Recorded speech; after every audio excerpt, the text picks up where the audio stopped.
Hello, everybody, and welcome to the Reaction Podcast on the Celtic Now and Forever podcast. My name is Ryan Clifford.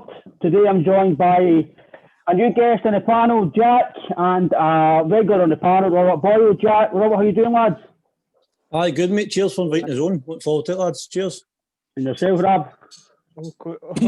Okay at the moment in time, but a very frustrated figure at the moment in time, and but a bit angry at the moment. But we'll get on to that in the near future. We always start the podcast, so I'm no bad, but inside we're always the new we're fucking reeling.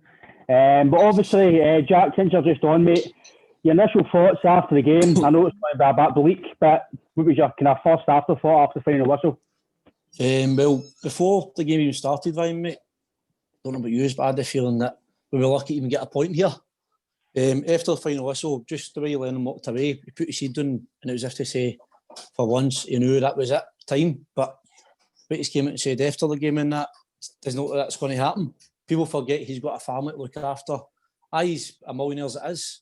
He'll want to rather get sacked, get his paycheck, and then go. He's not going to work. If he would, he'd go by now. I think it was it back in October, November time, he said if things weren't going his way, he would step down for the best initiatives of the club, but that's not happened. Before half time, Aya had that chance to go 3-1 up, didn't he? As soon as he missed that, I said to myself, nah, that's going to come back to bite us in the arse. And it did. It's just been the same feeling the last 3 months at the final whistle, but it's been into it's not going to get better. Each week it's just going to get worse and worse. And the other side just going to get better and better, and they're just laughing at us now. It's murder. There's no other word for it. It's absolutely murder, mate. There's obviously, we all know they're doing well, right? I mean, you don't want to talk about them, but they are right. But I've kind of says, people might say I'm bitter or I'm biased or whatever, but we have not given a challenge. We have not started this season. I understand they're playing well and they're scoring goals. They've not lost a game, but the last few weeks they have been dropping a wee bit, and we've not took any advantage if we could have, in my opinion. And the league is finished. It is, unless it's a fucking miracle. Aye. It is, but you're always going to have a bit of drop points, right? Get a win. We've dropped basically 9 points or something the last 3 games. If you had any fight in you, in my opinion, if you had any fight in you, you'd be trying to win the games and try to put a statement in it. And people keep saying, what if we won more games in Horn? First of all, we couldn't win more games in general. And that was our first game in Horn. We've no won it. I think Rangers, don't want to bring them up in that, but they're playing just like Liverpool did last season. Nobody could get near them. Nobody could touch them. Towards the end of the season, Man City got it. They beat them like 5-0 in the league. Now they're eventually kicking on, but we're just continually downgrading this year, and it comes from the top right to the bottom. And at first, they did a August transfer window. Well, it extended, didn't it, with the lockdown. You know, Wild Turnbull, Ajeti for West Ham, Big Barcash, that's superb. And I still think if Turnbull was in the team for the first game of the season, I don't think we'd be that, but I think we'd be up there, maybe 4 or 5 points off rather than 20 odd, mate. So it comes from the manager. You don't want to put more pressure on him, but you need to be a bigger man sometimes, and he should have worked for the best intentions of the club. And yourself, Robert, I know it's a bit bleak again, mate, but it's very hard to take it in the way it's been gone. I said in the last podcast, Ryan, if you remember, I didn't think we were going to get a result there. And I didn't say it because I didn't want us to get a result. By all means, I would give my left leg to get a result, just to get Celtic back at winning ways. But just the way the team is, the way the management is, I just feel it's just one big slippery slope, and I don't think it's the end yet, because he's no intentions of leaving, is he? Let's be honest. His statement today, he still reckons that only 5 weeks ago he won a treble, which is for last season, let's remember. That's nothing to do with this season, and it was extra time against a championship team, we've got to remember as well. Blew a couple of goal lead. To me, it's stale, it's predictive, it's so hard to watch on the eye, and we're conceding goals constantly. 14 out of 17 goals has came from crossbars into our box. Does that not tell you that what we're doing as a unit, as a team, as his coaching, isn't working because we can't defend balls into the box? And every team now latches onto, you don't need to be great against Celtic, you just need to be able to get balls into the box and you'll get joy out of one of them. Like the first goal was, to me, it's amateurish. It's not even one schoolboy week stuff. go into If the that happened blogs. 2 times at a school game, it would you look after that. We keep doing it week after week. That's the thing. It's crazy. It was shambolic defending again. A big Ayer, I think it was, it switched off and the boy just ran in behind him and just it was a simple header. It wasn't right in the corner, right in the top corner, right in the bottom corner. It was literally just to the right hand side of the goal. And the goalkeeper's positioning for me is really, really, really poor. And the goalkeeper I want to go in and talk about a wee bit, because I don't want to be the guy that criticises him, but for me, he's not a goalkeeper. I don't know what he is, but he's just a guy in a goalkeeping tapstone in the middle of goals for me. He's very poor. I've not seen him coming for a lot of close balls. He does come for the odd couple. His footwork's no great on the ball. His shot stopping is non-existent, in my opinion. I'm just going to go into a couple of wee things I've not done about Barkas, because I've kind of tried to study on it, because his last 4 games, he's had 6 shots against them. He's conceded 4 goals. St Johnstone, Rangers, Livingston, he failed to make a save and conceded 4 goals. Save percentage is a 4th worst in the SPL, behind the Livingston goalkeeper, the St Johnstone goalkeeper, and the Hamilton goalkeeper. 46% save rate he's got compared to McGregor at Rangers at 80% save rate. To me, that is Hazard and Baines better than him. Hazard for me is the best goalkeeper out of 3 of them. He's a young boy, he makes mistakes, but at least he makes saves, in my opinion. Aye, he's terrible for coming for crosses, he's a young boy, but we're not going to invest in a goalkeeper in January. For me, I've gave all hope up in Barkas, to be honest with you. That might sound a bit premature, and obviously the defence isn't playing very well, but for me, I don't know what you think. I don't rate the guy very much at all. I just think his positioning sense is terrible. He's no vocal enough, and I don't know anything that he's actually got good attributes on. Sorry, go Ryan. No, I just think I can agree with you, Robert. I think I was a big advocate again a bit of time, obviously coming from a foreign country, not really knowing anybody. The language barrier, the usual shit that you get with foreign players come in, the big transfer fee. Obviously, we had Sammy on before, and I think Sammy spoke about in an old podcast that he knew a guy who was great to his neighbour, and the neighbour says, he's probably our best player, he would go for a bit of money, but he didn't think £5 million before, that was a bit much, but he says he's a good goalkeeper, he'll do well for you. And I was a bit like, give him time, and now I'm just like, I can't give him time any longer, the same as other guys like Shane Duffy and guys like that. Maxwell, again, Taylor, for me, I know people talk about Taylor, but going forward, in general, for me, they're not good enough if we want to progress to the club. But Barkas, on that, mate, I don't know what Jack thinks of Barkas, but if it was maybe £1 million, you maybe go, it's just £1 million. But it's the fact that broke manager number 1, £5 million. And we've all went, as Jack says, at the start of the summer, Tumbo, Ayeti, brilliant. He'll come good. Goalkeeper for Athens, Champions League pedigree, brilliant. Just like Duffy and all, it's just failed. See, talking about Duffy, Ryan, but at the end of last season, when the lockdown happened, the Premier League got stopped and it came back, and I wasn't working or anything, so I watched a lot of Aston Villa, I watched a lot of Brighton games, and you can see in this season I watched a lot of Brighton. I watched one of their games, they were right at Crystal Palace, we were on a back foot, but then the second half they came out, they were playing good stuff, they got a point at the end, should have won the game, and just for watching that 45 minutes you can see how Duffy's on their team, because they're actually playing football, they're moving, they're high up, they're pressing. He can't handle it. Look, see last night, he looked the ball and he nearly scored an OG. He went to his net. But you're like, that doesn't happen. Brad, that wouldn't happen. You playing down a Sunday down at Greenfield. Do you know what I mean? And if it did, you'd be hooked. And that's happening every single week. You feel bad for a guy, you're like that, but gets to a point, you're like, it's like Mr. Blob at the back at times, isn't he? Honestly, man.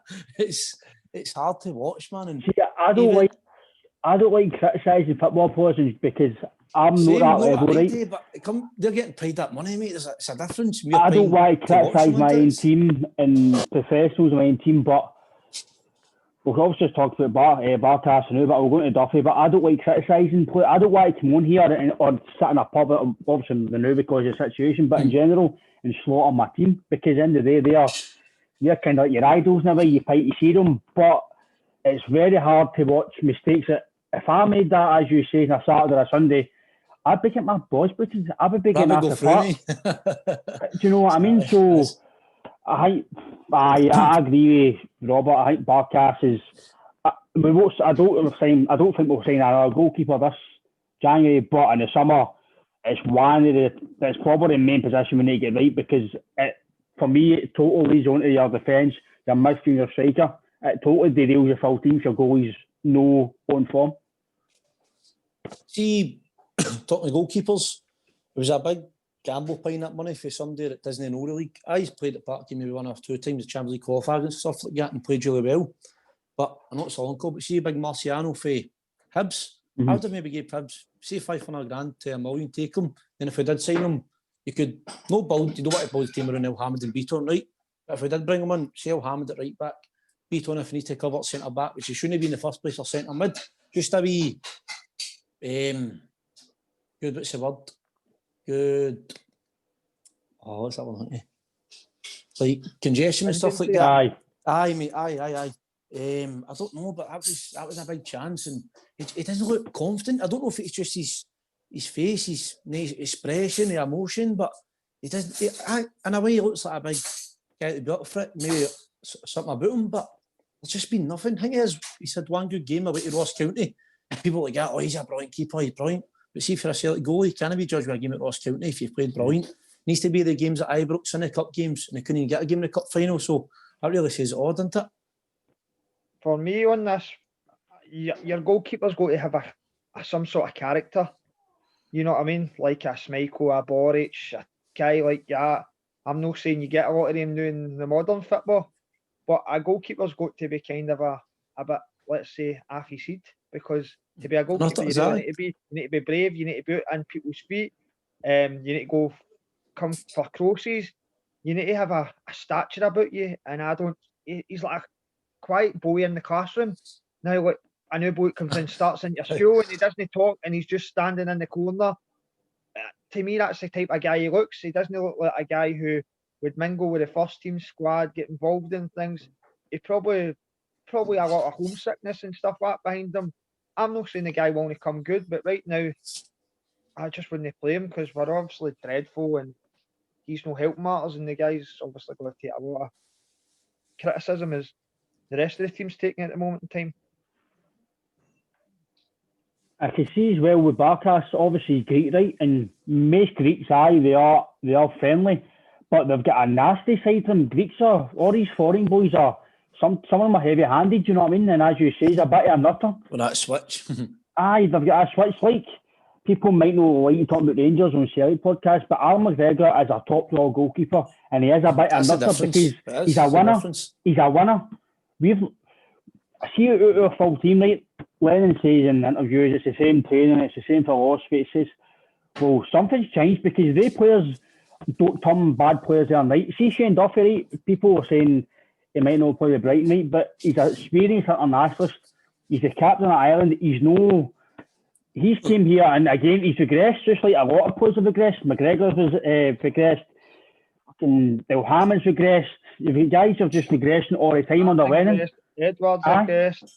So it tells you something. It tells you something that something's not right. And I watched an interview as well. It was this morning I seen it. Somebody put it up on Twitter. It was an interview with Lennon when he was at Bolton, and it was coming to time near Bolton. I'll need to find it and I'll send you it. It was basically saying, see what he said last night about, I don't know what's happening. Is it a mentality? Is it a this? He was basically saying the same spiel. And I think that's a guy, he knows he's lost it. He's just got to be honest and go, I can't do it anymore, because guys like Shane Duffy, Captain Ireland, and I think there was 3 guys in their debut last night or something for Livingston. Effie Ambrose is rested after the game. Martin Dale got his big Canada jacket on, he's buzzing. You're like, that's the thing for me. We played Livingston reserves last night. They dropped 7 players last night. So it's a reserve team for Livingston with a budget of about 150 grand probably. Shane Duffy's on million put together probably. Know what I mean? He's spending players crazy. To me, and the guy who's managing him hasn't any managerial experience and he's just got 2 draws against us. He was an Good on the guy, ex-convict, man. He's flying, isn't he? who's come through a rehabilitation programme and get into management, which I'm not saying is anything wrong with that. I'm all the best of luck to the guy because he seems like a genuine guy. Obviously had a lot of trouble in his past and he's moved on for it. But for me, a guy who's no managerial experience, who's just been flung in at the deep end at Livingston, got a couple of good results, then draws with 9 in a row, champions twice in the matter of 5 days. That's no good enough for me. That's 100%. that.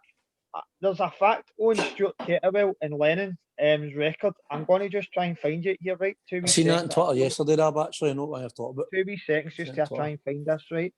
Just to see these records, right? 2 seconds. It was something to do with Stuart Kettlewell was sacked for winning 7 games in 24 this season at Ross County. Gary Holt resigned after a poor start to the season. Neil Lennon has won 7 in 22 and he's still Celtic manager. Look at Robinson and all the other managers. He left because he wasn't working. Winning 7 in 19. Our record now is down there with maybe a Kilmarnock or a... It's disgraceful, man. I bet Kilmarnock, probably Livingston, Hamilton's record at this moment in time. And we are closer to 6th than we are to top of the league. Yeah, what does that tell you? The fact that he's still winning, Joe, but he's no work. If you love something, it's hard to walk away from it. But gets to a point you need to think what's best for everybody. Nobody's big on the club, don't you know? So that's what it should come down to. And that comes for the board as well, didn't it? Yeah. Know what I mean? They're all power acting that. So it's like Sutton, he wasn't seeing Leather out until he got too late. He was backing up his pal, wasn't he? So it gets to a point you need to face the facts, do you know what I mean? Because obviously Shane Duffy has been getting a lot of criticism. And again, last night, I thought we started all right. I think you've seen right away the difference to playing the first teamers right away for the youth. They were taking the game to Livingston and then silly fouls again. Duffy, why are you making a foul there? That's out against Hibs and then Duffy last night, man. I know it's like 30, I think it's like 40, 50 yards for a goal, but still, the way we're defending and the way we press up high when we're defending, it's just ridiculous how it was so simple and how we can't. What are we doing at training to work on that? Because see, at any level of football, if you do something wrong, the first thing you do at training is you work on what you've done wrong. So, sorry. For me, I've spoken about it in podcasts before. At Arsenal with George Graham, all he done for days or hours was focus on shape defending. And Arsenal were one of the best teams at that time. And that's why they won all that trophies under him.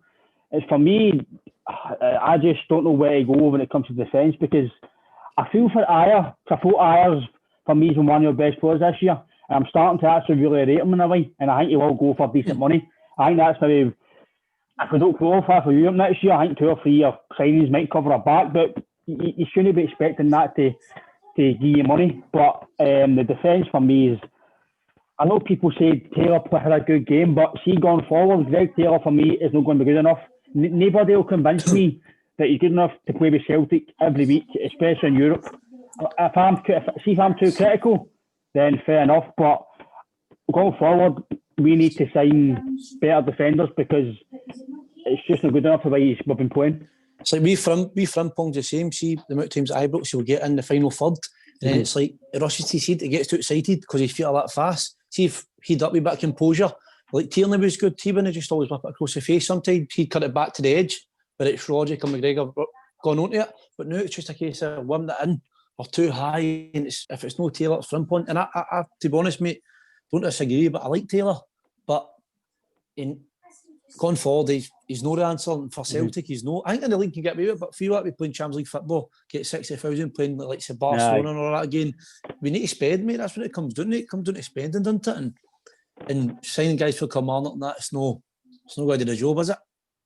But let's talk about, you're talking about these 2 players in particular, right? And we've talked about players regressing under Neil Lennon and his management. Brendan Rodgers get better out of all your players, made them all better. He made Tierney better, he made Cal McGregor better, he made Rogic better, he made Armstrong better. What's to say the new manager comes in and they're young enough, and they're not bad at what they do, but to take them to the next level with the right manager, could maybe get Frimpong doing good crosses. Might let him could have Greg Taylor get more forward, son. You're good at defending. You don't need to. I'm letting you off a leash. Get forward. Do what Tierney done. Maybe that's just what we need. Is it? He's just centre backs to do that, A lot but of didn't players he? there who are half decent, good, but in a poor team. But it needs a let off a leash. Scott Brown again was finished until Rodgers came in. Rodgers gave him a new lease of life. So maybe if we do appoint the right manager, it might bring these players on. Don't get me wrong, there'll be a lot of players there that'll be shipped out and will just be redeemed no good enough. But a manager can make or break players, give them confidence and bring them on. It just might be something like that. Frimpong's young enough. Taylor's probably young enough. Aye, the two of them have got a lot of faults, but they're young enough to be improved with the right manager and the right setup. I think all the boys, I think they just need a new face, a new wee lift. No, it's like sometimes you need that in life. It could be a job you're not enjoying it, somebody else new comes in, or even at your team, a new boy comes in, it lifts the spirits, and then it makes the competition better as well. We're fighting for places more now. It's like, I think Lennon was maybe too faithful to Brown and Cham at the start, wasn't he? Then eventually brought in Sorrow and Tumble when it was probably too late. So that new face could bring boys like Taylor and Frimpong on, maybe give them a wee kickstart that they need, mate. Do you know what I mean? So it's needed, but 100% it's needed. I agree with you, Robert. As much as I might know rate Taylor and Duffy or Frimpong, whatever, if you get a better coach, and I think if you coach them better into your philosophy, I think definitely they'll get better. It's going to happen, especially because you've seen it with Rodgers, as you say, he took a Dallas team and you guys like Armstrong and you Mackay Stevens, guys like that, and you thought, they're all right. Armstrong, just look at him now, what he's doing, and that's all for getting coached properly into how to do the right stuff. I think Frimpong, he's not a right back for me. I think he's a winger, and I think if he gets taught, it sounds daft, how to cross a ball properly and get in the final third and do damage, I think he will be brilliant, but he's got to get to that level by getting coached. And for me, under Neil Lennon, he's not going to get that level. And I think it's going to deteriorate his development. See, as we've spoken about, obviously, we're sending guys out on loan, bring them back, and then out again. But development's just going to keep getting stalled. And I think we need to definitely get a new face in, because it's only going to get worse. And the longer it goes, for me, the longer it's going to take to fix it. And we've not got a long time to fix it. The qualifiers come up in a few months' time. Sorry.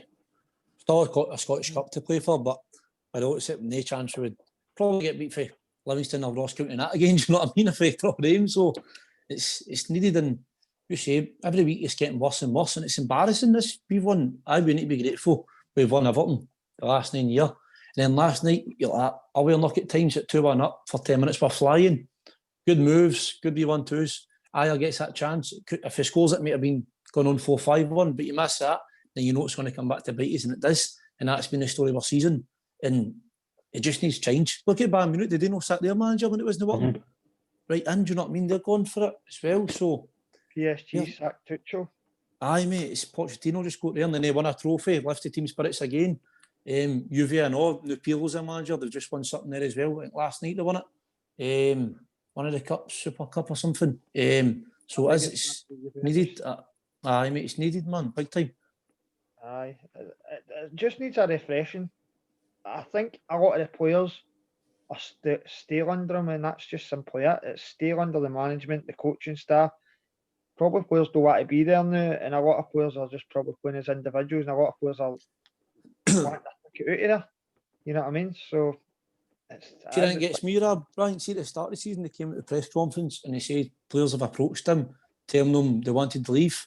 And then after that, not one player left. And you think to yourself, who is it? But then rumours came out that it was apparently Chris Tyre, maybe Nietzsche or something. So why play them? Obviously, is it to try and get more money from during the summer? But see if players said that to you, you've got that from chase yourself. I want people that know what it means and want to make a scene that's successful, really. Didn't all start for that, but I think that's one of the reasons. When you think back, you think it's not being right for them. Why did they want to leave? Do you know what I mean? If they want to leave, it's probably other people as well that we've not heard about. So it's not good.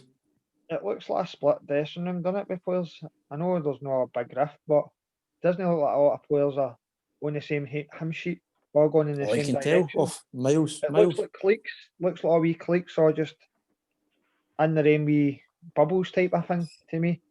I mean, when Scott Brown last night, I don't know if you were going to talk about that, Ryan, but to me, he came on and could not be arsed on the park.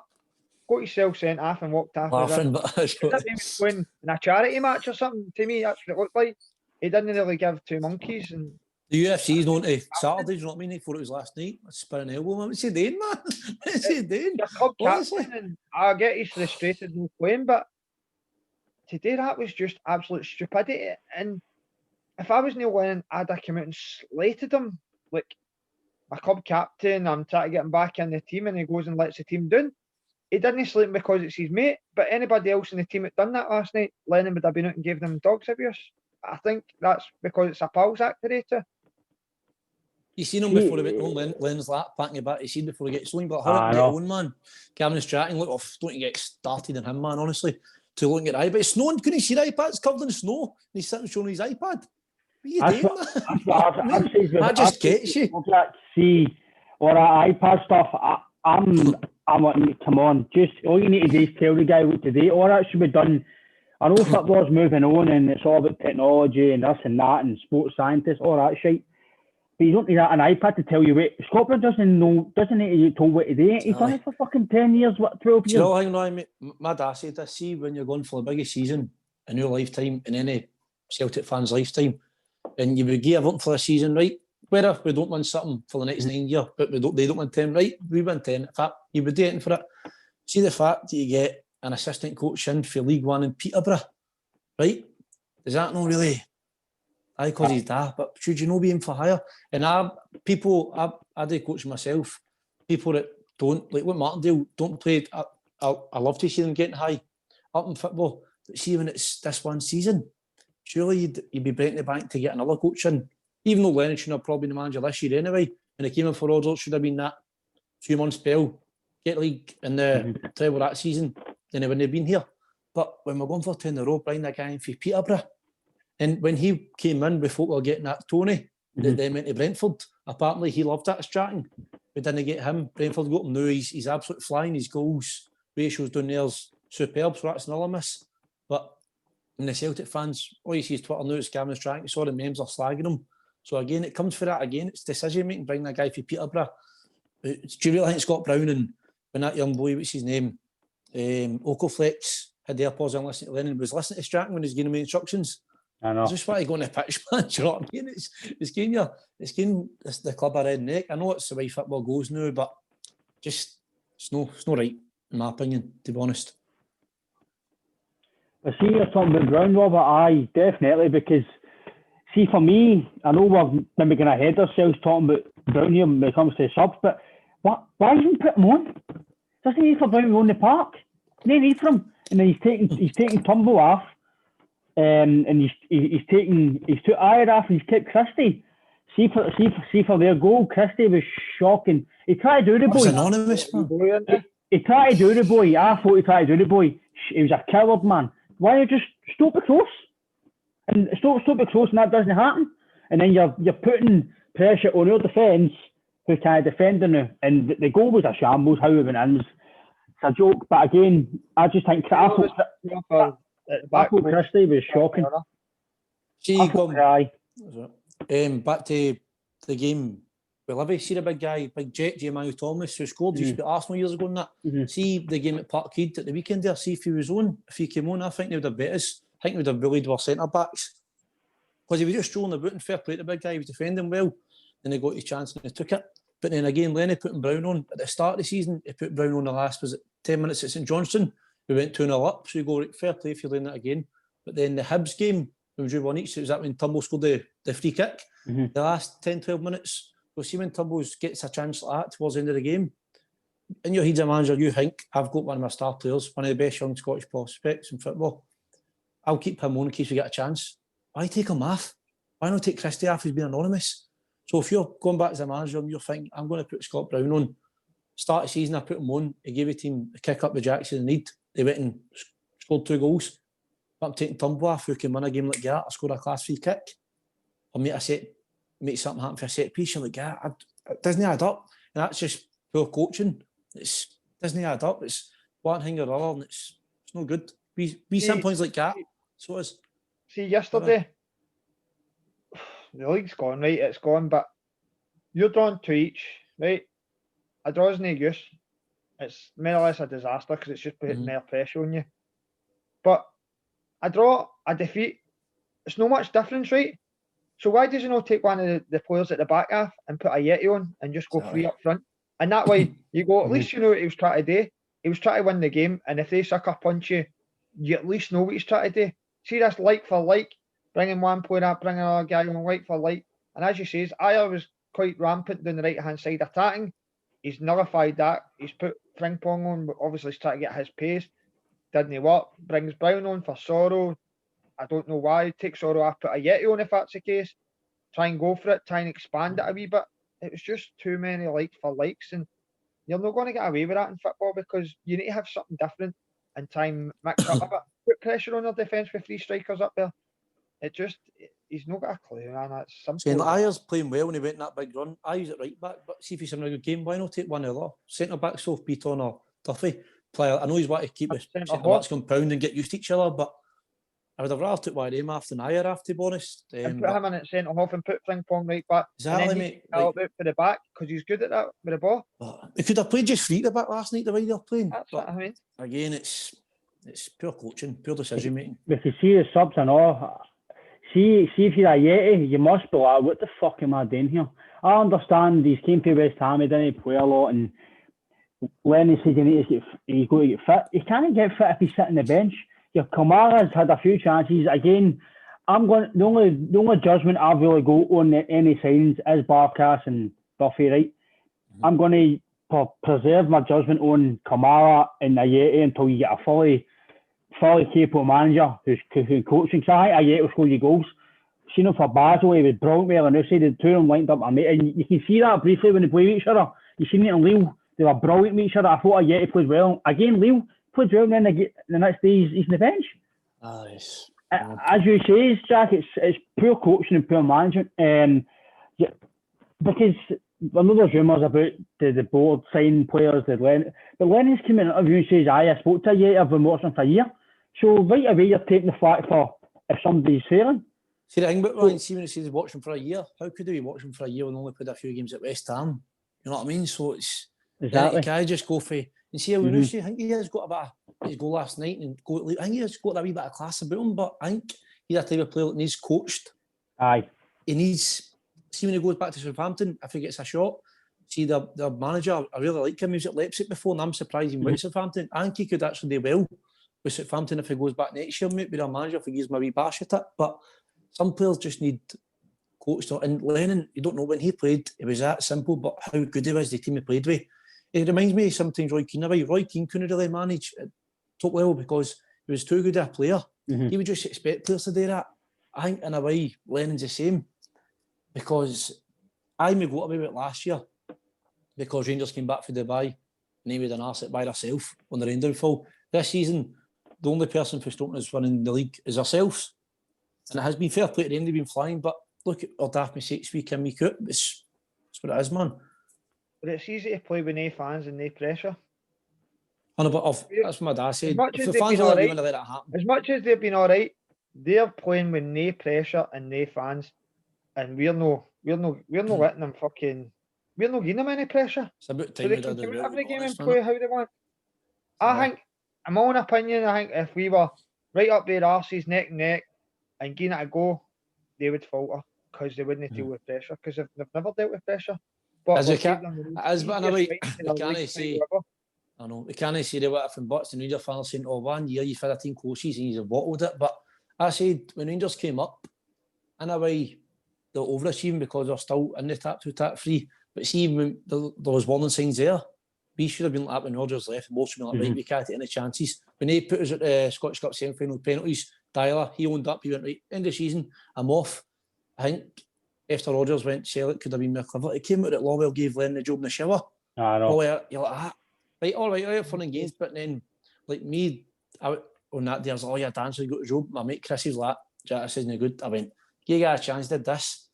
was like, yeah, all right. But after that season there, I was like, need to give him a chance. Because you feel for the guy, I know, but it comes to a point it's too much, and you feel like he's ripping the arse at the club as well, as if he is big on the club, and that's not the way to go about it. And I was saying last week, I want a new manager to be in for Monday, this week here. So when we played it, Livy would have a new gaffer in, but it didn't happen, and I don't think it's going to happen unless he goes. People are saying The end of the month, they suspended Betts Eddie Howe to become next manager.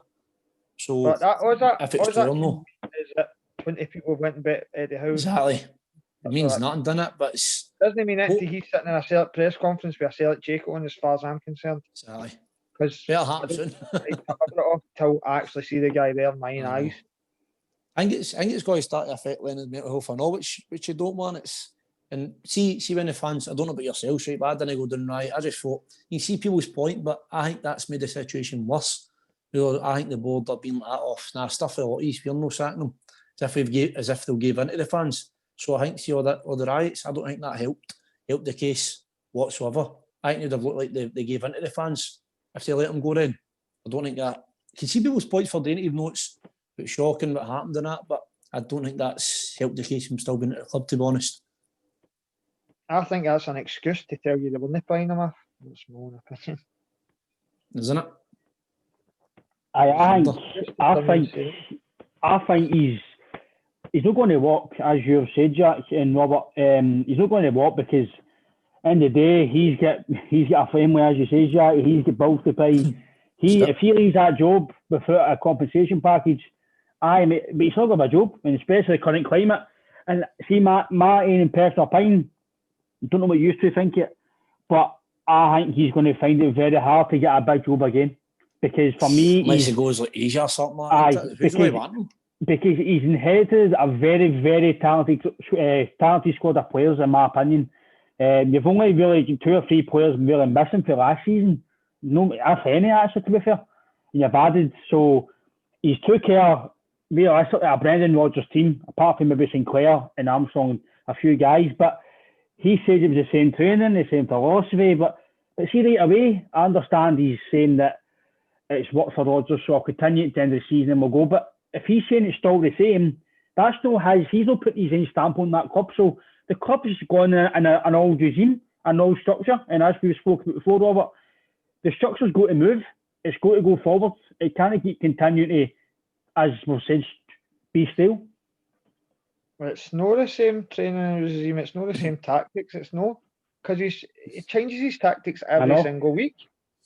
Rodgers' team was all about keeping ball, possession, try to draw teams out to then push in behind, try to wear them down because Celtic were fitter than any other team.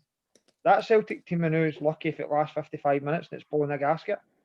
That's why we have made the most subs in the league. Of 5, Lennon's maximised the subs week in, week out than any other team in the SPL. And that's only because I think the team's very unfit. Ronnie Dyler still to the bench. So go on, sorry. Ronnie Dyler told you the last time he came in, after Neil Lennon's team, he went, they're so unfit. The fat in their bodies is way higher than ever it should be. He used a lot of sports science. It was iron brew and all that in the canteen and things that shouldn't be on the menu that Ronnie Dyler had to bin, him and John Collins, and thought, this is professional football players at one of the massive clubs in the world. And their diets, and no saying their diets, probably diets were all right, but there was things on the menu and just the cafeteria that Ronnie Dyler thought, well, this needs to change, and he tried to change all that, and they did get fitter and better under him. But to me, that's shambolic. That Neil Lennon let it go that bad, that a guy had to come in from Norway and restructure it on. I think the new guy that comes in at Celtic's going to have to do the exact same thing, because I think you look at players, if you went through all the stats, sports science, and looked at everything, guarantee under Rodgers' team to Lennon's team, the same players, fitness, running capacity, everything would have dropped, in my opinion, at least 20-25%. And I just think that's just total mismanagement, shambolic. It's a car crash waiting to happen. And now the car crash has happened, and this is the aftermath of it. I definitely agree, Robert. Because obviously that's what he says. He's in his own training and this and that. But you can't lie to the fans. The product on the park tells you it's no the same. It's no, you're changing. See, after Scott Brown's interview the other day, obviously says about no protocols, right? He says he went to buy last year and worked on the 3-5-2, and that's how they played it in the last season. It worked brilliant. Then he says they worked on like the 4-4-2 diamond and the 4-3-3. He played one up front fucking yesterday. Aye. And see, for me, lads, I don't know about you, lads, right? But I've spoken about it all the time. One man up front and against anybody in Scotland for me is embarrassing. It's criminal. I don't know. I don't know why. I know that. I don't even Rodgers done it, but he had the two guys at the side, so it was a free up front really when you were going forward. See, when the ball goes up to, if it is as well, Griffiths, whoever it is up front. See if they flick it on, there's nobody there. It's a lost cause all the time. I hated, as we spoke about, Robert, I hated one man up front myself. I hated playing it because you're isolated, unless the ball's at your feet. That's it. And Griffiths can't run into challenge anymore, because I think, for me, I think Griffiths is finished. I don't. He's no sharp enough anymore. Again, it could be down to coaching, Rob. If I how could get him sharp again, brilliant. But a lot of it's got to change, and especially the fitness. You can see they're no fit, can't you, Jack? You can see they're no fit. Is that? See, you're saying about Ajay, how he's no fit. Is that? Of course, he needs the minutes, but is that a case at training? He's not putting a graft on the left foot, and Len's going, I'm not picking you the weekend. When he comes on, sometimes his first touch at times it's terrible. And he just goes in a huff right away, and that's his head done. And he's on loan for the last 15 minutes, so he knows it's not going to happen. At the start of the season, we got away with it. I think he scored last minute at nearly Dundee United, a few goals at home, but we weren't playing good. And people it's fine, we're winning and we're getting there. Do you know what I mean? But after a while, teams figure you out. And when they did figure us out, it was for there. Like Duffy, when we played Tibbs, I think we beat them, was it 3-0 at Parkhead? But remember that game, Nisbet was shoving him off the ball and all that. And I think it was the day or 2 days after he signed, he was playing with Ireland and the captain him. Don't know who it was. I watched it. It was an away game. But he caused the goal, but he also scored the equaliser, I think, for Ireland. Remember, mate? Bulgaria, wasn't it? Bulgaria, that's the one. Aye. But it was... I was like, wow, I hope this is just a one-half. And then after that, I mean, it was terrible. It was a shame. And after that, it was just... he scored a few goals, didn't he, for us when the first game? But he was looking a bit rusty, and then just was to prove that it's the way he was, really. And Ajay and Klimala, you feel bad for him. Fair play to Klimala at first. He said he wasn't strong enough and he couldn't get by during that training. And after the note that he bulked up, he got the skin heat and all that.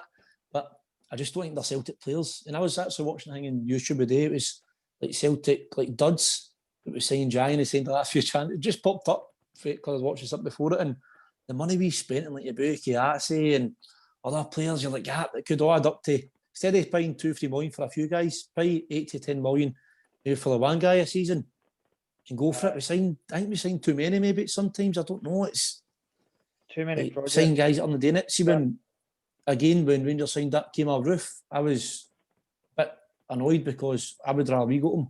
I watched that Leeds or Nothing documentary and see the year Leeds didn't go up. He was our main man, him and Bamford, but he was better than Bamford. And when he signed him, I was like, oof. And look at the amount of goals he's got this year when Morelos has been playing for him. Again, no, black bloke smoke up their arse, but difference like that, the signings, instead of signing somebody like Ajay, who's no did it since he was at Anderlecht, he's did it at Leeds, he did it at Anderlecht, and now he's doing it in Scotland and all. So recruitment, coaching, just a bit of everything into it. It's brutal. And it's gutting, I didn't talk about it. I just want to have if you don't laugh, you'll break times at it, but it's no good. No good at all. I think we've spoken about it. That's why I've not been able to listen to them. I think that's what we've spoken about it. The recruitment side, it's been very poor. Aye, Ryan, we talk about it probably every single podcast now, man. You run out of things to say on it. There's just too many projects, and they think signing all these projects at £2 million, if you get 2 belters out of 10, sign the present, man. You know what I mean? It's fucking projects.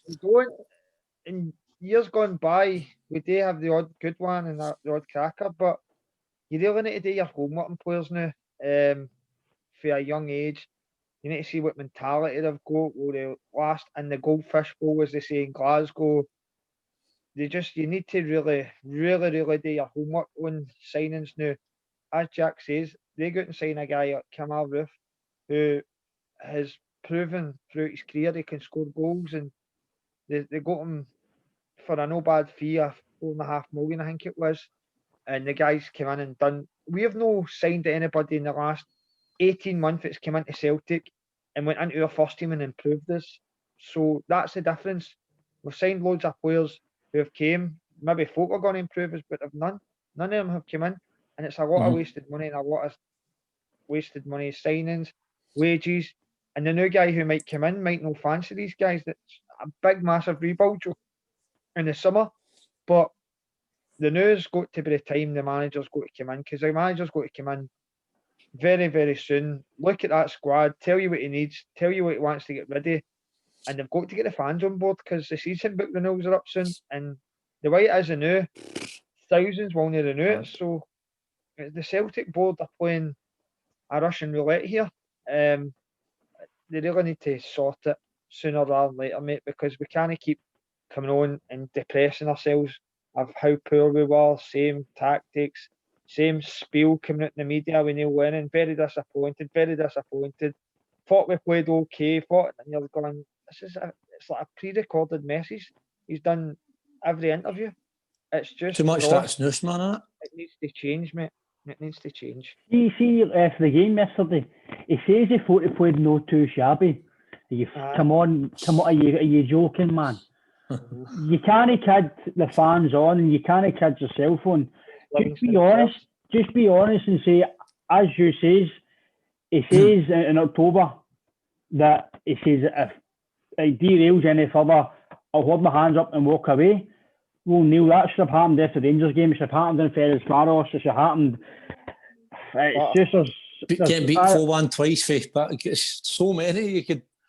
As you say, Robert, it was a car crash waiting to happen, and for me, it's no. This hasn't just been this season or last season. It was obviously when Ben Rodgers left, but see the season Rangers went down.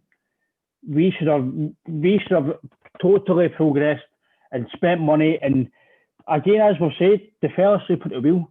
Complacency. That's what's killed us, in my opinion. Complacency is totally killed us. The board folk, we'll learn all days we'll get us to 10, then that out days. I'm sorry, Desmond and Lowell, but it's no working, because it's clearly what you thought. It's not going to happen, because as you've said, Jack, it's going to hurt. 10, we've went for 9, 1-9, sets up for 10 perfectly. You've spent a bit of money thinking, right, and we've not really gave it any shot at it at all. And any Celtic fan, it doesn't matter if you're a big Celtic fan or a wee Celtic fan, it doesn't matter how high you're passionate about Celtic, it's going to hurt you. I don't care. It's going to hurt you for a long time. I'm going to get back last off on my Rangers pals. You said 9 years of hurt. I'm going to get it, mate. My Twitter and Facebook. Don't know how they could take it, man. It takes for 9 days. obviously, the league's about finished, right? But seeing until they get a hold on that trophy, my Facebook, Twitter, and everything's going to happen for 2 days, mate. Because I'm going to explode. My phone's going to go off. Aye, mate. That's the thing I know. Some fans were going to book Vegas and Santa Ponza for 10 in a row. Yeah, I was lying on, mate. Because that's what I'm saying. See, we didn't just think we had it one home, right? But do you think the players maybe had that mentality? So like, we've got this, we're going to do it. I don't know, maybe they thought they didn't realise the expectations of management. Exactly, mate. The motivation. You can't just say go and play for Celtic. You play for Celtic, go and win it. It needs to be a bit evident, doesn't it? You see as well, Robert, you were talking about about the fans. I totally agree with you, mate, because see, Rangers fans, they've got a short memory. Tavernier knows the best right back in the world. Last season, they were hounding him, get himself, he's hopeless, can't defend. And then now, because he scored a few penalties and he's doing well, he's listen, I'm not going to sit here and slaughter Tavernier because he's done well this year. No denying that, but as you say, when they had fans, there was nothing each. After 20 minutes, they were boo. And a lot of people, I've said it before, Gary Holt's a neutral, and that's what he says. He says Celtic fans get their team on side, try and help their team. Rangers fans just basically slaughter their team, and it's a very bad atmosphere. And that's a guy, and that's a neutral saying that. So he's not just saying that for the sake of it, in my opinion. But I do agree with you. I think the fans I don't agree with Laurel saying it's affected us in most because it's not. It's affected every club, as you say, Robert.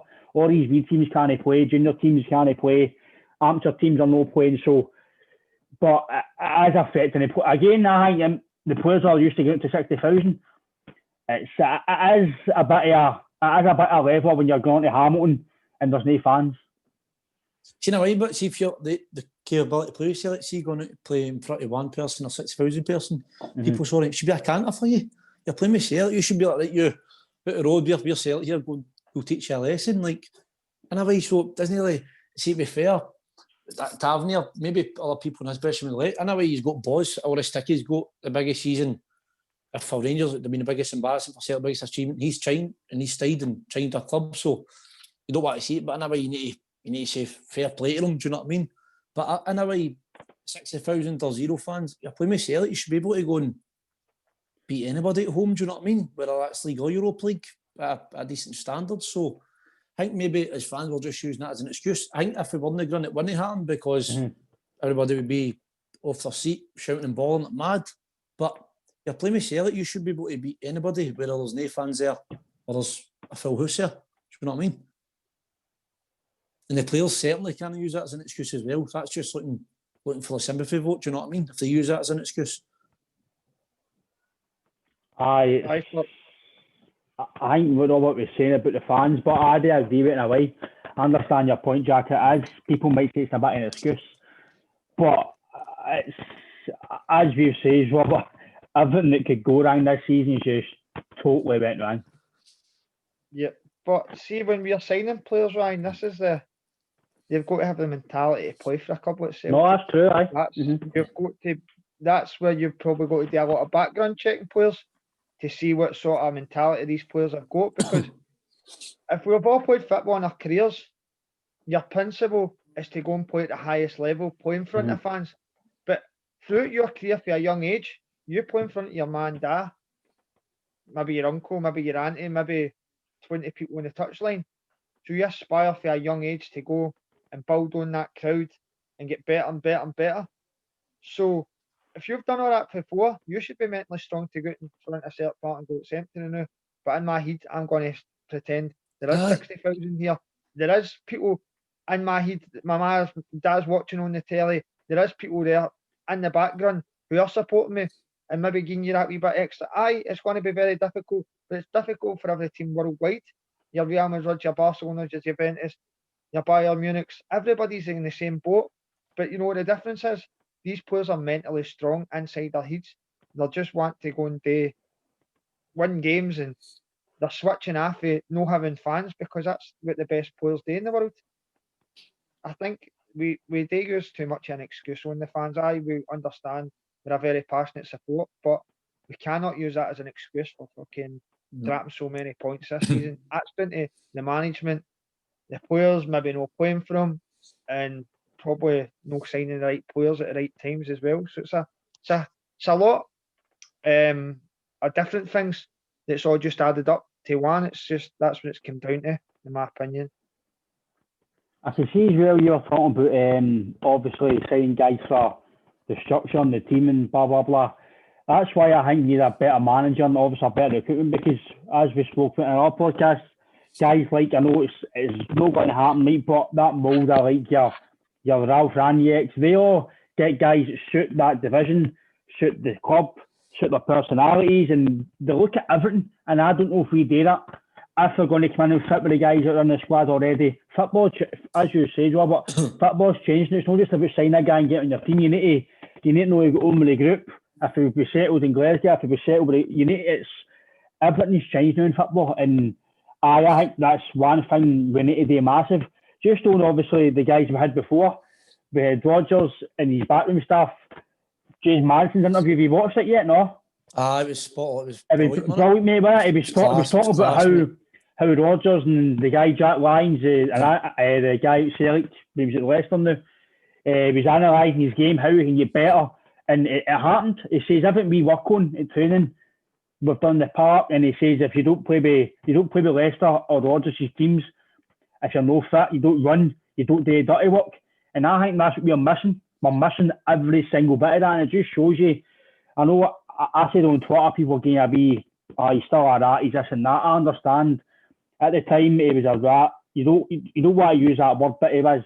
And he left in a situation where it could have been better. We all know that. But you've got to take back and strip it back. Look at the job he done. Look at the staff he has with him. And then look at his new. And look where Leicester are. We're challenging for the fucking Premier League. So we've got. I'm not saying you've got to get that standard, but you've got to try and get the best of the best. And we've went for that to Lennon and that management. Listen, Kennedy probably is well thought of. He supposedly he's well thought of, but as you say, Jack, you can't bring a guy in for League One to come and play European football. Disrespect. See, if you're Edward and you turn around, you've got Peter Jakey in the bench, something like that. It's not a shaving 2 months. No, but, yeah, I really know that. But come on, I know. Edward, like, who's Peterborough? They won't even know who that is. Do you know what I mean? Half the boys that are here. And going back to recruitment and that, see the videos of Big Bio on YouTube. He looked like some player who's scoring headers for fun. Mm-hmm. I wait till I get this big guy, and I think he scored 2 goals that turned out to be 2 Hearts OGs against Hearts, and Phil Stadium was singing Bio, and then since that, I don't think he got a crack at it. He scored his first goal in 5 months the other day. For the boy Jack Kendry got stick as well, but he's actually, I think he's flying. Been keeping tabs on him on Twitter and that. I think he's flying in Belgium and he's highly rated there, mate. So you see, on Jack Kendry, right? Aye. I'm going to lie, I slaughtered him when he was here, right? I couldn't believe we signed him. I could always remember back to that game against Partick Thistle, he was running runabouts, right? But see the thing is, right? One of Walters. See the thing is, right? He's no worse than Shane Duffy, the way Shane Duffy's playing. So I don't think they've got a cost to bring him back, right? I don't think the guy would want to come back because he's playing well. But Jack Kennedy's no worse than Shane Duffy. Jack Kennedy's no worse than Shane Duffy now. So, and that's what I say to my dad yesterday. I was talking to my dad about it, and people are talking about Declan Gallagher. For me, it's a big no-no, right? It's not going to improve us. If as Robert says, Lovell thinks we're an elite football club, right? Champions League football club. You can't be saying guys like Declan Gallagher who are fucking bottom division in the league. That's just my opinion. It might be wrong, but if it means getting him for 6 months just to send to the ship for fucking 6 months, because Shane Duffy, I would honestly send him back, because it's going to, as you spoke about the mental health with Lennon, it's going to deteriorate Lennon, and it's going to get worse for Duffy. Again, we don't know what's happened in his personal life. I know he said a death in the family. No, that's a shame. You wish him more the best for that stuff. So you know what I mean? That's how I'm not that a Geary guy a lot, because I know that might have been playing in his mind this season, and he's probably maybe not get air a lot of stuff outside of football, and it's affecting him. But that's when he should be going to Lennon and say, Gaffer, I can't play. And that's when Lennon's got to have the man management to. I know he said they took him out of the situation during the season, but he's not playing well, so you need to take him back out, and you've got to play well sitting there. As we spoke about before, youth development, play him, because he's not really put, in my opinion, put a fit rank. And I think Robert was a big advocate of getting him in and just giving him a game and see how it is for the rest of the season. He deserves a chance, let's be honest.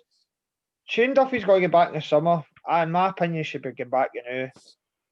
I feel like Lanucci should get back, and I feel Waxel should get back, because I just feel the league's done. The money, we're wasting money on week-to-week basis, paying these guys crazy wages that we don't really need to pay. We've got enough squad there to deal with the end of the season, because I don't think there's going to be a change in management. And I think the Celtic board are now just been kind of cute in a way.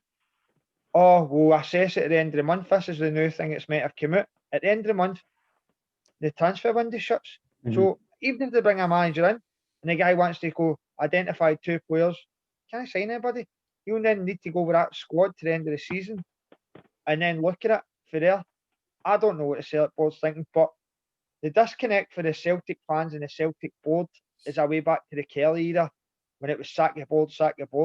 It's just absolute shambolic. They're good at flogging things on, as you say, when they're doing well, or there's Celtic DVDs, there's treble DVDs, there's this, there's that, there's this. The silence is deafening. And a fly with it as well, but a fly. It's unbelievable. Dermot Desmond's never to be seen. Peter Lawwell comes out and makes a stupid apology and then starts ranting about how it's affected us more than anybody else. Sitting there, pure scripted, that they weren't allowed to say it to him. Cherry wasn't allowed to say it to him on it. And now they say they would check this on a week-to-week basis after the new year. That's 4 games now. Three draws and a defeat to Rangers. So what is the board sitting waiting on? I don't get what we're waiting on. I don't know what needs to actually happen. Do we need to lose at home to Hamilton on Wednesday? Or do we need to lose the next game for Ross County to then go? I mean, I don't know what it's taking to sack this guy. I don't know if this guy's got private stuff of Peter Lawwell and Dermot Desmond doing something or up to something, because he seems to On be that untouchable. laptop, Gavin's trying his laptop. Aye, they've got Gavin starting his laptop, and they two Only fans. and somebody's Only only fans or something. Or maybe he's getting him a box of snus getting delivered there. You know what I mean? I don't know. But he seems unsackable, doesn't he? He's coming out in the press and walking out of interviews and telling you he's not leaving the club. He's not. To me, his Celtic legendary status is demising by the day. It's People like, are disliking him more and more every day. You still get ones that support Neil Lennon CSC rather than Celtic. I don't get that. That just baffles me. That they support Neil Lennon more than they support Celtic. We get the guy's done a lot for the club, made a lot of money out of the club through all his troubles and all the stuff he's done, and we thank him for that. And I'd happily let him move on. But every week, I'm embarrassed seeing. I'm getting people sending in group chats things that he's saying and things he's doing, and it's just demising by the day, in my opinion. Not doing himself any favours. See, No, like if Ronnie Dyler, 100%, mate. If Ronnie Dyler comes back to Celtic Park and like presents like a Paradise One photo half time, we get like a stone ovation or clap and that, Lennon won't be allowed to do that. Wouldn't you know? Fans won't give him the time of day, and it's sad, but he's ruining that himself, mate. He's ruining his reputation. Aye, and as a man, sure you'd know you face up to that, but you love something so much it's hard to walk away. But again, it comes back. He's got a contract, and he might just be thinking that. And if he is, then what you meant to do if you're not getting sacked? The board don't want to pile him out. Money means more to him than the club means to him, man. And the exactly, mate. But again, it comes to the club. The club shouldn't let the full club be in this position now. They should have. Because I don't think it's. I know a few people were saying, "Can we afford it?" And it's not. See, for me, it shouldn't come to money. At the end of the day, right? We've got. I think Desmond's like the 8th or 9th richest man in fucking Ireland. I know Celtic might not be his major club, but he's still one of the major shareholders. So he's money man, right? What was I going to say there? What else? Oh, I've lost what I was going to say there. But aye, the money situation. In the summer, we're probably going to sell at least 2 to 3 players, big hitters. Your Christie's going to go, you might get 5 more. You say, right, you're not going to get your 15, whatever it was. And Cham might go for 4 or 5. Edouard's going to go for at least 15 probably. Ayer, 10, 15. So you're going to have money for a very, very high caliber manager. But are they going to do it? In my opinion, I don't know what they're going to do, because you're trying to do, not just on podcasts in general, you're trying to talk to your pals and your family about it, and you're going, right, what would the board do here? And you're like, I don't fucking know, because the social media, they post it all the time when they're scoring goals and winning trophies. Oh, it's as Robert says, silent. No, there's been nothing. There's been no goals, none of the goal angles. There's been nothing like that. It's all been buy your dairy milk. Lisbon Lions, dairy milk. Let's go. Nah, I'm no. Let's go down to there and buying it. To be honest with you, I do feel sorry for John Taylor, because he's taking some abuse, and that he's actually a nice guy. You know what I mean? He does a lot for Celtic, but the board's shutting him out and going, just you deal with the fans type of thing. The guy's probably stressed out his head having to deal with fans. I mean, I know personally a few people have emailed Celtic, guys get 8 season books, families and all that. He's disgusted. He's at the end of his tether. He's like taking him back, and he wanted a full refund. And they're like, we can't give you a full refund in that. I don't think he'll be the only one. I think he'll be thousands at that. Just the way they see. If we went out here and we lost the league with 3 points and we gave it a good go, everybody be like, aye, we were tried our best, just wasn't meant to be. But we're demising week in, week out. We're drawing with Livingston reserves, let's be honest. They made 7 changes because they've got a semi-final at the weekend that we get knocked out of. Livingston are in the semi-final. Aye, it can happen in football, but everything that's happened wrong this season is happening. So we draw with Livingston reserves 2 each. and he comes out and tells you, we played no bad at football, I'll not be quitting this club, I'll be staying here, they'll need to sack me. And the guy's going, so what do you need to do? And he goes, what I need to do is try and win games. And I'm going, mate, no, you need to pack your bags, clear your desk, and get the fuck out of my club. That's what I was thinking. I can't listen to these interviews, but I get sent them off through social media. My mates send me them. He's making me angry at watching Celtic week in, week out. Aye, he's wee stupid fucking thing he Imagine does. a sell it, I mean, man. he Do was you know making what a I lot mean? of You're good doing points, things but like he came on that. as an angry heat on that, Jack. He never knew. He just came on angry heated with his interview. The press are lapping it up and taking the piss at him, really, and asking him questions. Having a field day with it. Field day. Scotland last night. He walked away from the interview because the guy was asking him questions. To me, that's not what we need at a football club. I just say, see as well, when he obviously in his interview was saying all that privilege shit, right? He's in a privileged fucking job. He's in a privileged position that a lot of people would listen. I know I try not to listen to Boris Phonans, right? But I was in work today, so I had it on. I was listening to it, and they were talking about how like he's maybe got to go now. He's in a privileged position. Well, go. You've had your time. You know you're not doing very well. Go. As we said before, see if you're not doing well in your work, your bosses give you a warning. If you keep doing it, you get sacked. So he's not had one warning. He's had fucking many warnings since Robertson's Ferencváros was. For me, that was a no go back for me. You can't tell players they want to go. But as you say, Jack, Edouard's wanting to start. Edouard's going to go. Who the fuck's this? Can't talk to. Know what I mean? But that's the attitude of players. See, these days, football's finished. That's how people talk about Roy Keane for a job. Roy Keane may maybe do well for 3 months, give you a wee kick up the arse, but see after that, it's going to end disaster. Roy Keane's old school, Lennon, they're old school. They're no hands-on on the training ground. They're no into all that sports science. They're not into all that carry on. Football's changed, and you need a guy like, I know I've said Robert, Eddie Howe's on my Christmas list. I want the guy to come in and just, I think I'm not saying he's the same as Rodgers, but he's the same mould. He's obsessed with football, counter-attacking play. If you score 3, I'll score 4. He's very hands-on. The same kind of mould, right? Aye, he's very hands-on. He's a young vibrant manager who's learned his trade in England and developing year in, year out as a coach. He's took his time out, exactly the same as Rodgers took his time out. He's refreshed. He's ready to go. He's ready to go. He's watched a lot of football. He's took his time back, and now, just like Rodgers, he could be the exact thing we're looking for. He's done what he's had today. He's lost games. He's won games. He's got teams promoted. He's got teams fucking relegated. He's learnt a lot in his management team. He's took his time away from it. Now he's probably ready to go for his next challenge, and I just hope it's his rather than a team like Newcastle or something like that. But we'll see in the future on that.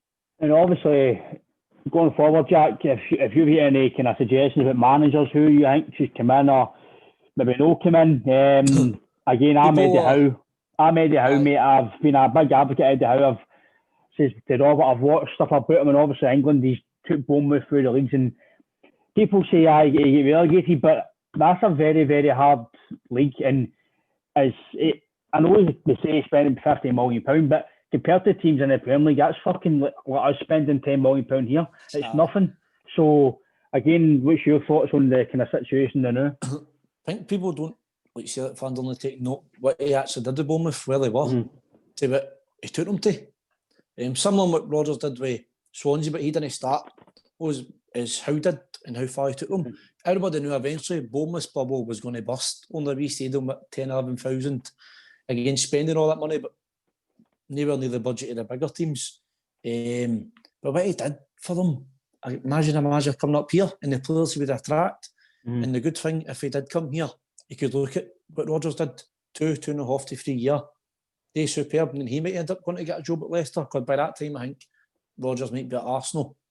He's not going to go back to Liverpool, but he could be somewhere else. So that could be in a pathway for him to go on again.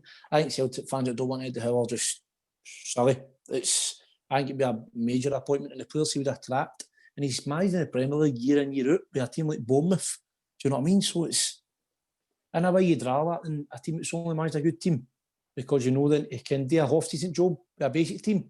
Imagine how many players up here in the budget up here and who he's playing against, and hopefully we take that into the Champions League football as well. So I would love to see him, and it's my main target. Anyway, people are saying Jack Ross and that, but on paper, I just think Eddie Howe is a man, to be fair. If I'm even Jack Ross, mate, I would not touch him with a barge pole. No. It's just, know the new, maybe in 5 years' time. I know Rodgers says he's our team with the best team you play against and all that. Carrying up, Try to fair get him in, enough. so he did, didn't he?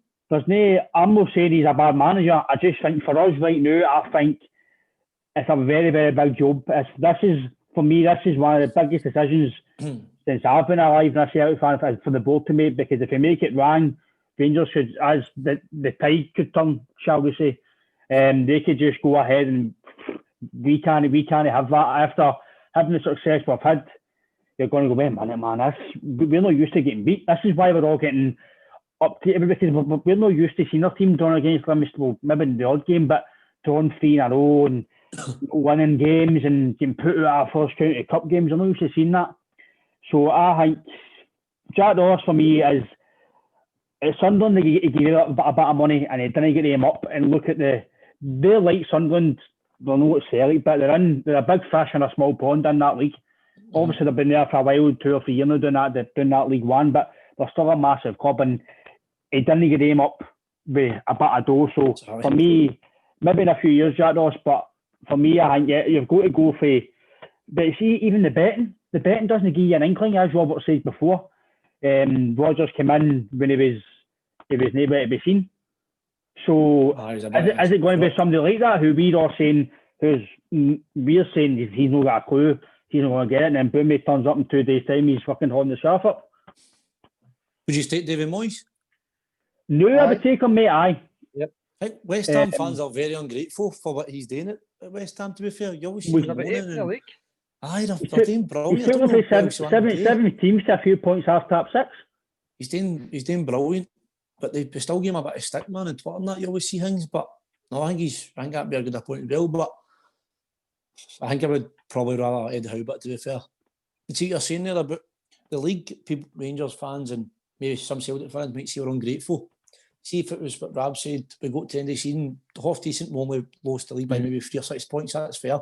But it's been for the start of the season to the qualifiers up until now, and it's not got better at all. We're not ungrateful, we're just being honest in what we see. If we were doing decent just behind, but all right, fair play, even better. Good on you, but it's not been the case. Exactly, it's not ungrateful. It's the fact that we're still in a situation for October, November to now, and it's getting worse, and it's still in the same current situation, is why the fans are so angry, and obviously why the rights, shouldn't have happened, stuff like that, and the fact that the club's in the same situation, the same coaches, even some same players that are still here, and all I think, see Kevin Nisbet, that boy's flying. I think that Si Ferry said at the start of the season he would be his main player this year. Aye, did, aye. And right away, I was like, fair play, what a call. In the 1st of January, I would have gave Hibs 3 million for him. Boys like Klamala, not loaning him out. See, here's Klamala. You take him at the end of the season, maybe even say 2 million, Gies Nisbet. The boy's brilliant and he's Scottish. And he's just going to keep getting better. I think that'll be another miss if we don't sign him for the next 2 seasons as well. The boy's brilliant. I don't know why we don't try and snap him up this Monday. I would have done it at first because the game when we played the week, then exactly. But I would have got him right away, and I still will get him now because Ajay and Klamar, they're not going to do it, not getting a chance. Griffiths again, his mental health and all that. You wish him all the best for that. But see when he comes back overweight to training and he's putting TikToks up every day. Do you know what I mean? Don't be making daft fiddles up if you're coming back to say overweight. Have a look at yourself. Again, the mental health side, no, that's a shame. You wish more best for that.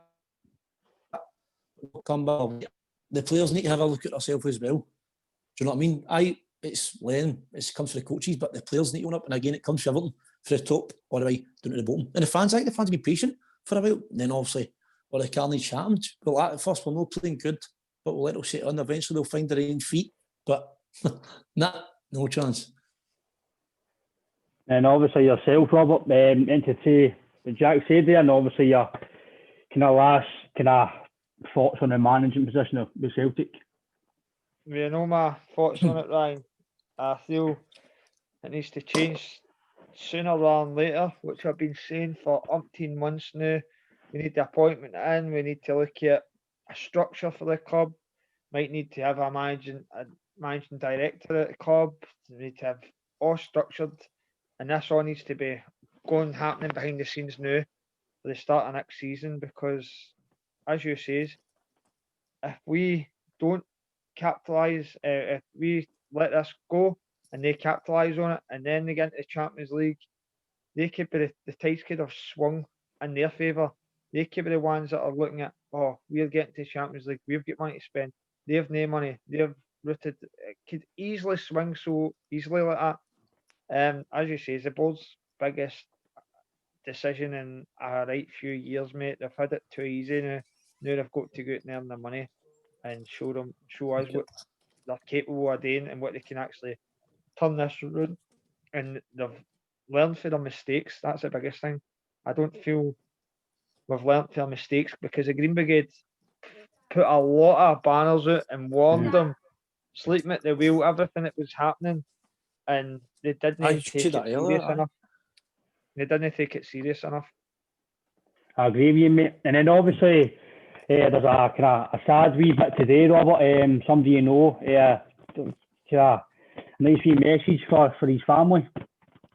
A good friend of yours for a few years, Billy McPeak. He was the oldest member of the Green Brigade. Sat in the Green Brigade section. I'll tell you a wee funny story on him. He got banned with the Green Brigade for singing rebel songs. He was banned for Celtic Park, so he was.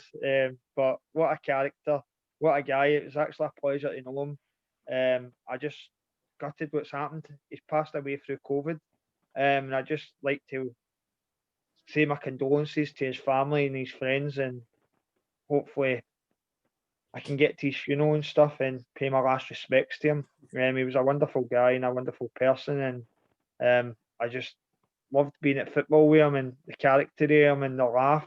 It was in the AA for a lot of years, but he used to come down and sit in the pub with us and drink his Iron Brew, and just a character, just old school character, massive Celtic fan.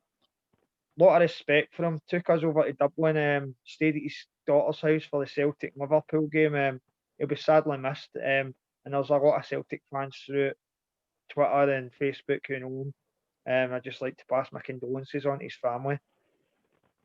That's a nice touch, mate. Everybody who's on the podcast and deals with the podcast, we send our condolences this very sad time.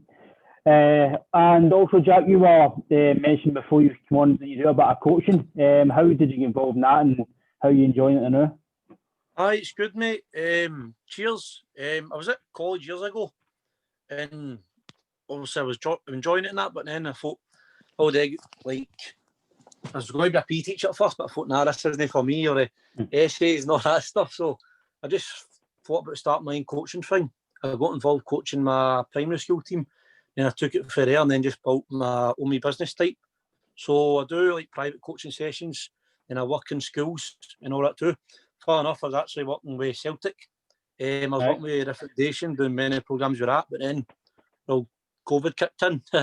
So I've not been doing that for a while because we weren't allowed back in the schools and all that, of course. So I enjoy it, mate, and enjoy it doing that and a bit of youth and that. Then started working the streets for as well. So, mate, so it's brilliant. As I said, mate, after this we'll shove your line coach if anybody's interested in kind of contacting Jack about coaching. Cheers, I appreciate that, mate.